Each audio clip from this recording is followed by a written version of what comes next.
គេកាន់តែប្រមាថមើងងាយធ្វើឲ្យខ្មែរយើងនេះកាន់តែខ្លាំងកាន់តែរឹងមាំដោយមហូបខ្មែរយើងអញ្ចឹងគឺជាមហូបដែលសល់ពីបរមបុរាណយូរឆ្នាំហើយដែលពីមុនគេចម្លងរបស់យើងហើយគេចោទថាយើងនឹងលួចពីគេមកវិញទៀតក៏មានដែរនិយាយទៅផ្ទះលេខ2គាត់មានជំនាញមួយដែលពុកម៉ែបងប្អូនអរគ្នាបានដឹងអញ្ចឹង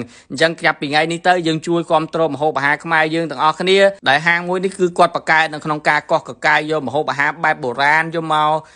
ឲ្យពុកម៉ែបងប្អូនទាំងអស់គ្នាបានស្គាល់ឡើងវិញណាហើយមហូបនៅនេះគឺរៀបចំមកទំនងដោយអ្នកនរគ្នាបានឃើញអញ្ចឹងគេចេញជាប្រភេទនាងស្លើស្លឹកឈូកនេះណាតាមពិតមហូបនេះជាមហូបបែបបុរាណខ្មែរយើងតាំងពីយូរលង់ណាស់មកហើយត្រូវបានកន្លែងអ៊ីតមនេះគឺគាត់យកមកកោះកកាយឡើងវិញគាត់រៀបចំមកគឺស្អាតទំនងមែនទែនមហូបអាហារខ្លះតម្លៃពី$3 $5មានអារម្មណ៍ថាថ្លៃប៉ុន្តែពេលដែលការរៀបចំបែបអញ្ចឹងណាគឺវាធ្វើឲ្យអាមហូបហ្នឹងវាអត់មាន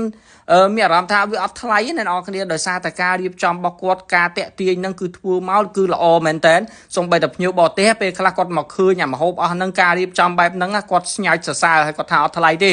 និយាយទៅគឺជារបស់ខ្មែរយើងសុទ្ធសាធតែម្ដងហើយសម្រាប់នាងស្លឹកឈូកនេះគឺជាម្ហូបអាហារបែបបុរាណខ្មែរដែលគេប្រើប្រាស់ជាមួយនឹងគល់ស្លឹកគ្រៃមានរំដេងមានកាពិមានស្ករត្នោតលីងចូលគ្នាឆាចូលគ្នាអញ្ចឹងមកបាត់គេយកមកផ្ទាប់ជាមួយនឹងបន្លែប្លុកនិយាយទៅគ្រឿងរបស់គេមានតាំងពីម្ទេសគេមាន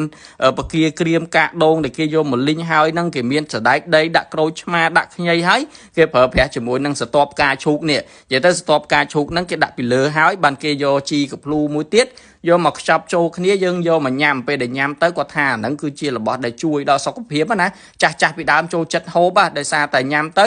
គឺវាដើរខ្យល់ស្រួលអ្នកនរគ្នាហើយសម្រាប់អ៊ីតមគាត់ចេញមនុយមកហូបអាហារច្រើនមែនតើឥឡូវនេះគឺមកហូបរបស់គាត់គឺការរៀបចំហ្នឹងគឺតាក់ភ្នែកមែនតើដូចសាច់គោអាំងជាមួយនឹងប្រហុកអាំងលើជ្រុញនេះប្រហុកអាំងលើជ្រុញហ្នឹងគឺគាត់យកអង្ក្រងយកមកច្រាមជាមួយប្រហុកហើយបានគេដាក់លើជ្រុញយកទៅអាំងអ្នកនរគ្នាដូចតែបានឃើញនេះអញ្ចឹងណាហើយសំបីសាច់គោរបស់គាត់ដាក់អាំងមកឡើងទំនងគាត់អាំងរបៀបគេហៅថាប្រើ slow cook ណាវាមួយឲ្យវាឆ្អិនសព្វល្អវាមិនមែនថាអូឆ្អិនថាខាងក្រៅខាងក្នុងឆៅទេហើយសម្រាប់ត្រីអាំងរបស់គាត់នេះជាប្រភេទត្រីអណ្ដែងអាំងហ្នឹងគឺគេយកមករៀបចំដាក់បន្លែដាក់អីចឹងមកទំនងហើយញ៉ាំជាមួយនឹងនំបញ្ចុកមានទឹកប្រហុកមានអីចឹងណាហើយបើសិនជាយើងចង់ដាក់ជាមួយនឹងជ្រូកអាំងក៏បានដែរគាត់មានតាំងពីជ្រូកអាំងហើយនឹងត្រីអាំងជាប្រភេទពីរជំរើសឲ្យយើងរើសពុកម៉ែបងប្អូនចង់រើសយកត្រីអណ្ដែងអាំងហ្នឹងក៏បានឬក៏យកជាប្រភេទជ្រូកអាំងនេះក៏បានដែរយើងយកមកដាក់មានបន្លែមានប្លុកដូចដែលបានឃើញនេះចឹងឡើងទំនងគេហៅថា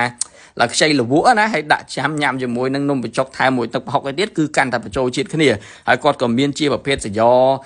បកាពិសេសដែរនិយាយទៅសយ៉របស់គាត់រួមមានស្នូបកាមានអីនៅក្នុងហ្នឹងហើយគេយកទៅបំពងឡើងស្រួយស្រាប់ហើយដល់ពេលដែលយើងកាច់មកអូមានអារម្មណ៍ថាតំណងខ្លាំងមែនតើអញ្ចឹងសម្រាប់ពុកម៉ែបងប្អូនដែលចូលចិត្តញ៉ាំម្ហូបអាហារបែបហ្នឹងជាពិសេសខ្ញុំណែនាំមែនតើឲ្យញ៉ាំសាកជាមួយនឹងនាងលើស្លឹកឈូកនេះដែលជាម្ហូបអាហារបែបបុរាណខ្មែរយើងណាមានតែនៅអ៊ីតម៉ទេដែលគាត់មានម្ហូបអាហារបែបហ្នឹងណាហើយសម្រាប់អ៊ីតម៉នៅតំបន់បឹងកក់នេះភាគច្រើនពុកម៉ែបងប្អូនទាំងអស់គ្នាស្គាល់ហើយដោយសារតែគាត់លក់ជាម្ហូបអាហារបែប